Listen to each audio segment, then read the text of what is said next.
Karibu.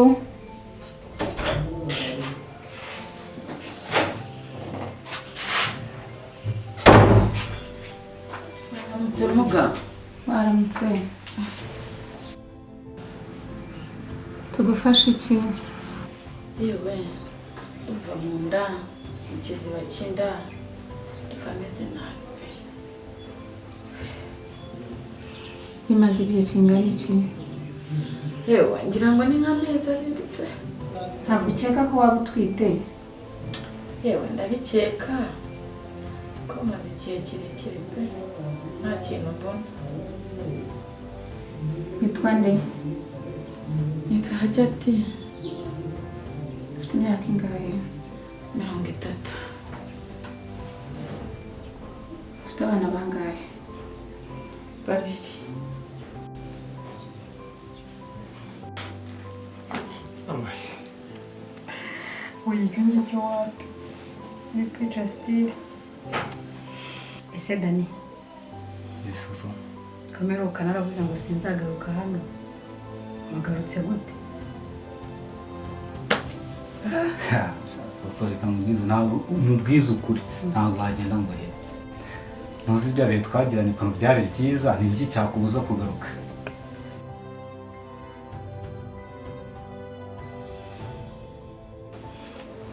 Wa mwene wanyu ngo ni Samantha musengana.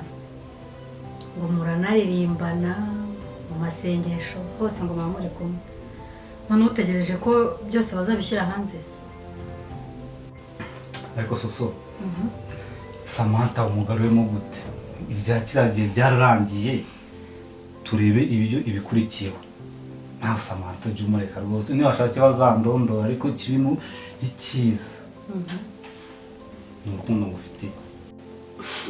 Sedani, iyo muri mu masengesho muvanga imineke, ji, ibintu byose murasakuma.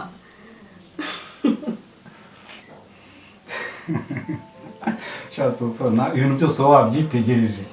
Rero bikamubwira. Burya yaravuye mu masengesho yashonje ubwo ikirege nicyo yasanze arafata nyine ararya. Ubwo rero ntabwo twamurenganya. Ariko ntabwo umubuze musanga ari kuraba bimeze.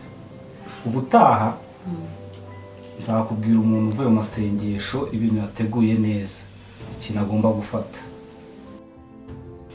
Dani uze nyambaye wowe nahitamo ikintu kimwe gutubangikanye ibintu bibiri amasengesho twararanye natashye nagarutse urushywa n'iki hitamo ikintu iki kimwe bitari ibyo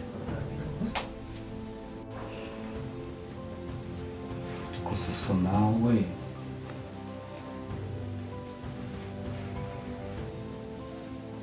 uzanye ntabwo ari byo. tuzi ndimo niganirira niganiriraga yewe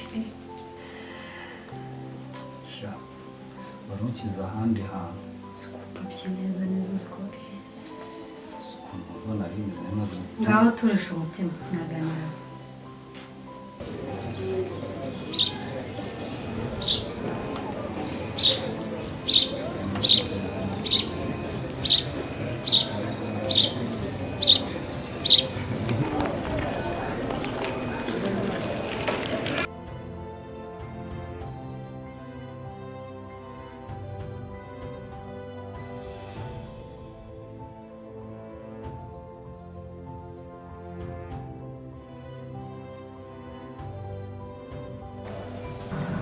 Haguruka ujye ku gatanda hariya turebe.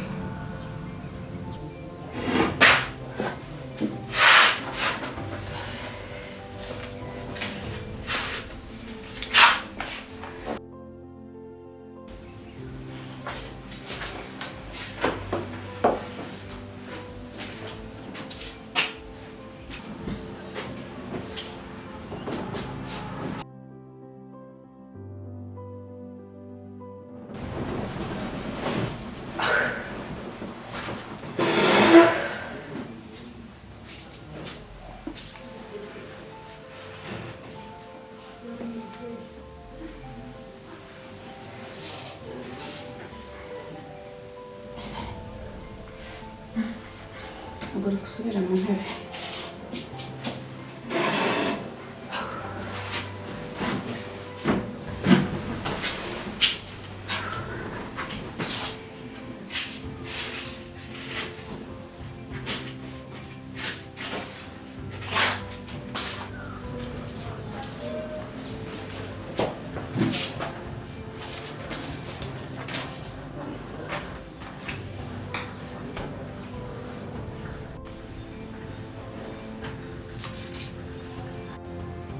Agira ati sanze rero utwite ugiye kukwandikira imiti uje hariya muri farumasi bayiguhe kandi wirinde gukora imirimo ivunanye. Ngukimuga Ni ibisanzwe ntiwambwiye se ko ufite abandi bana babiri kandi uracyari muto kubyara nta kibazo, kubera iki wihebye? nakundi Aka gapapuro rero mwandikiyeho imiti uje hariya muri farumasi bayiguhe. yego muga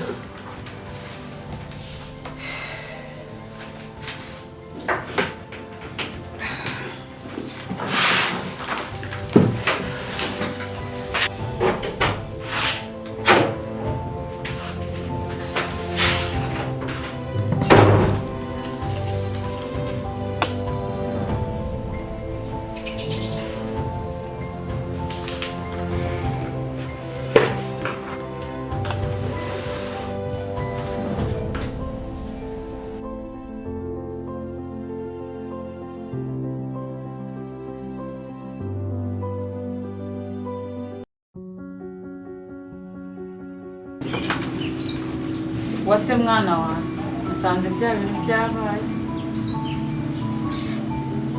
nakundi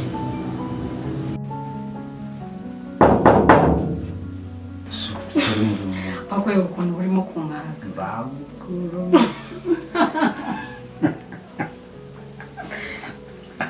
Siko bimeze se? ushaka kumpanura imirimo. Oya shaka uzokumana.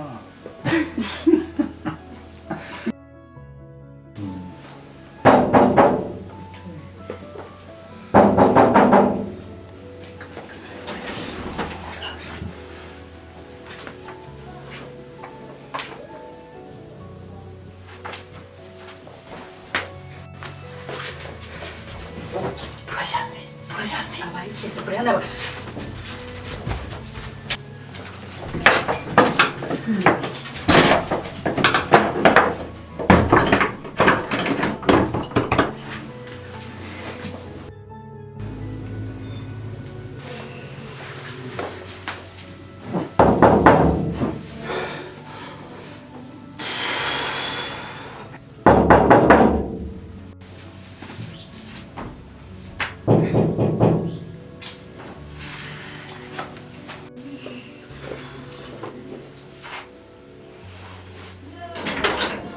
Brian, karibu.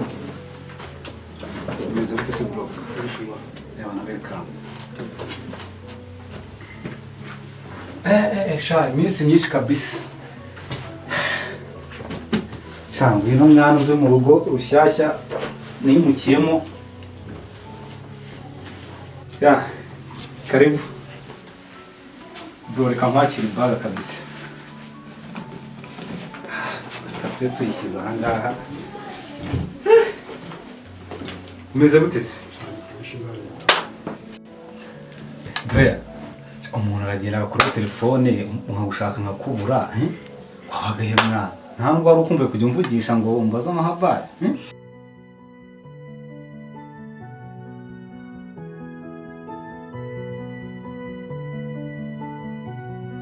Brea, reka nkwereke akantu maze iminsi nibereyeho mwana. Ese bro simbona kagemu gasanzwe se. Ariko nakubwenge bro. Usigaye narenze. Sano udukinye n'uguhita ngutsinda ko kanya. Vaye.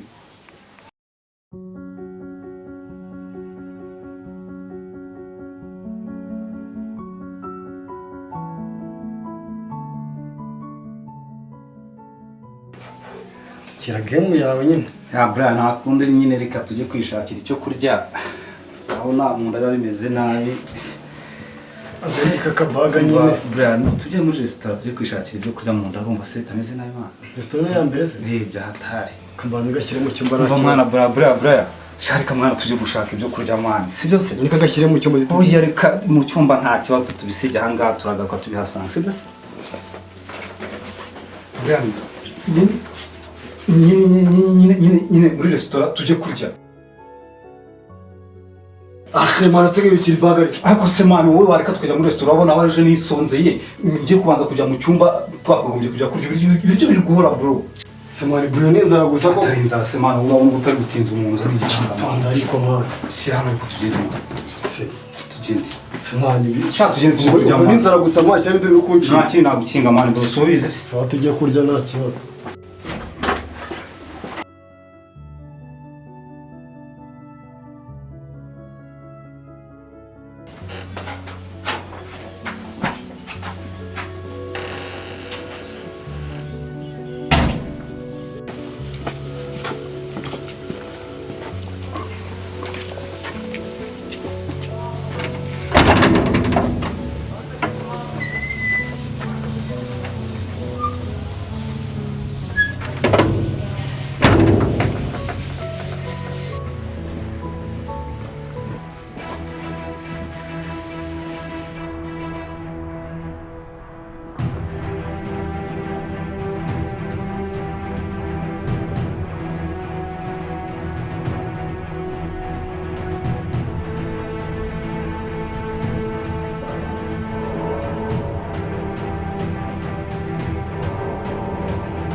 Zaman kona wuli tamu jamaa.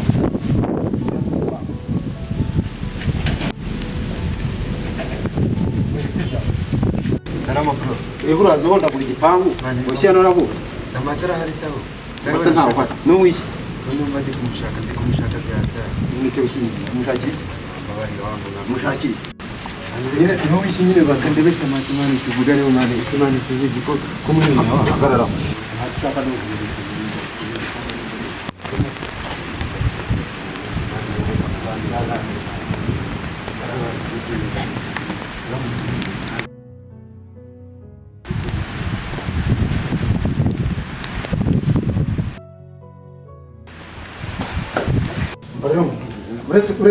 Uretse gato mbabwira nimba wumva mushaka koko byanyana ufitemo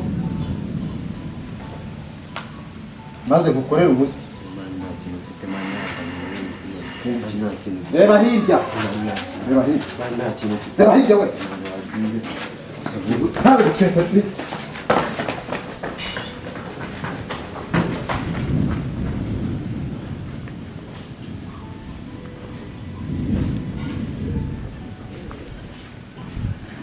Onde monte já?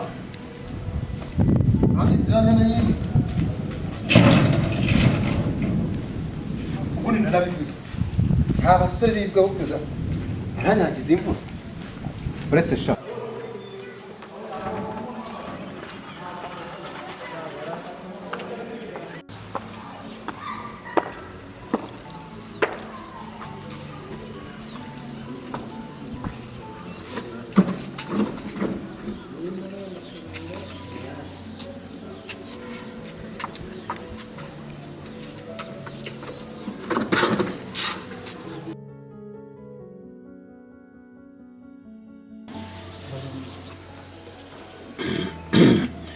Muto. Karame. Umeze ute se? Ndaho. Meze neza. Mutoni rero nk'uko nari nakubwiye nyine ni ahantu ateguye kugira ngo twicare tuganire. Rero nari nateguye ko kunywa, nari naguteguriye icyo kunywa, ubuzima bwiza. Murakoze.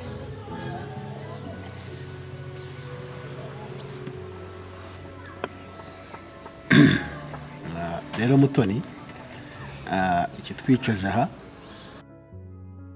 ni ukugira ngo twuzuze wa mugambi twari twateguye. Ntambe si Gutereta ntako. Vieko. Umvuye he? Mbonye kakabwa kaza kugutesha umutwe ariko nari nkarabyiva. Tom, guki wanjije. Umara guhaga amafiriti n'inyama waragize ugahagira ko baje hano. Nta soni. Ndavuze none ahangaha irukanka umugarura ahangaha. Ko gisi cyanza gitimbura. Vimbera sirukange none ahangaha. Sama, hawe ngaruki. Uzajya tuzubiza ziranyana z'imbwa zitazi no kwambara inkweto ziza kwanduza amakara. Cyangwa niba ugiye kombatiriza, mumbwire byose bishyire hanze.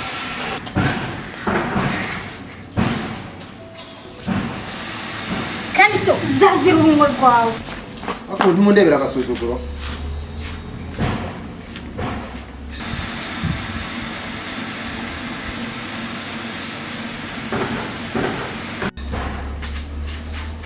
Samantha, ngwino hano.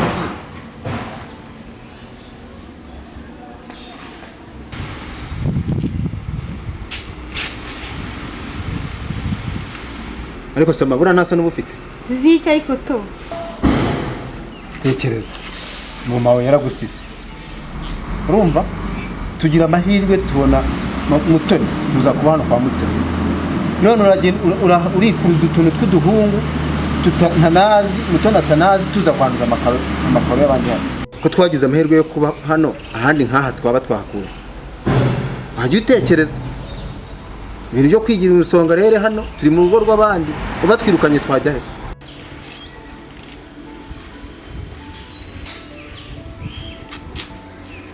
Ako to.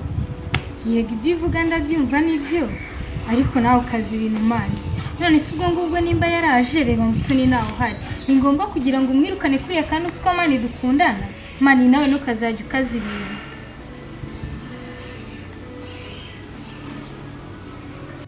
Urazi ikintu mukunde ni iki? Izina se ko yitwa Frank. Byibuze uzashaka umusore w'ibogari, urumva? Wa wundi nyine ufite n'amafaranga. Ubuse uragenda ukazanisha karafu zose muri urugo ziza kwanduza amakaro ya hano. To nari bimana nari tunavyiborere tuzabireba buri. Nanjye rero nari naje niteguye ariko nategereje ko hari icyo wambwira. Rero muri gahunda twari twateguye ngewe nateganyije miliyoni 5. Wowe waba hari icyo wateganyije kandi ko ntifuza ko twatura hafi Yagiye? Miliyoni 5 zarangoye.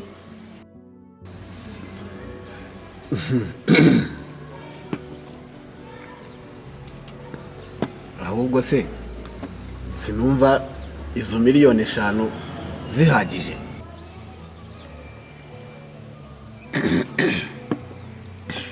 Oya. Edimo, oya pe. Rwose ntabwo byavamo. Miliyoni 5 zarangoye. Ntabwo rero zakora buri kimwe cyose ntacyo wongeyemo. Urabizi rero Mutoni, mu by'ukuri amafaranga ntayo mfite, ibintu birantunguye kandi ibintu byanjye nahajya turabizi, ni imiserero twaraserereye, nta kintu nakura mu rugo, nawe ibintu urabizi ntabwo byoroshye. Rero Edimo, ibyo wowe uvuga nge narabipanze neza. Rero abagabo mwebwe iyo muri mu rukundo nta kintu na kimwe mpanga, ariko nge narabipanze. urabizi ko wari wambwiye ko iriya nzu mbamo nkodesha hajya atayizi. Ngewe rero natekereje ndavuga ngo ibyiza wayinyandikaho ikanyandikwaho cyane cyane ko iri nakoreye yahajya ati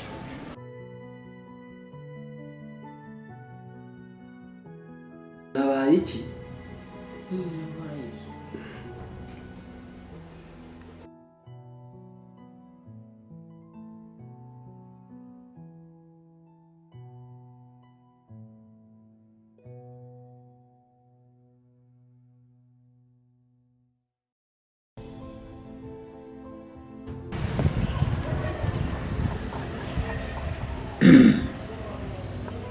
byose nyine nta kibazo rwose ndayikwandikaho. ntiwumva se kora wawu kuyinywera nibwo rwose ukoze igikorwa ubundi tukibera mu munezero nta siteresi tugakomerezaho ubuzima. karahiye.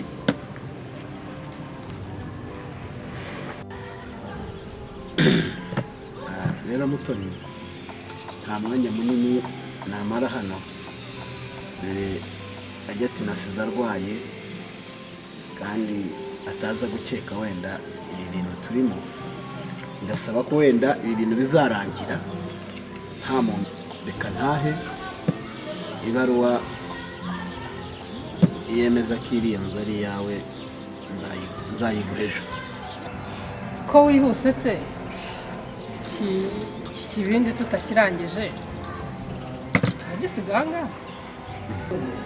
Iki kibindi rero iby'inzoga ntabwo ari cyane simbirarikiye, reka tuzabanze dukemure biriya tuzaserebure neza. nta kibazo reka ngitware sinagisiga. sawa sawa tuzasubira. urakoze. Yego.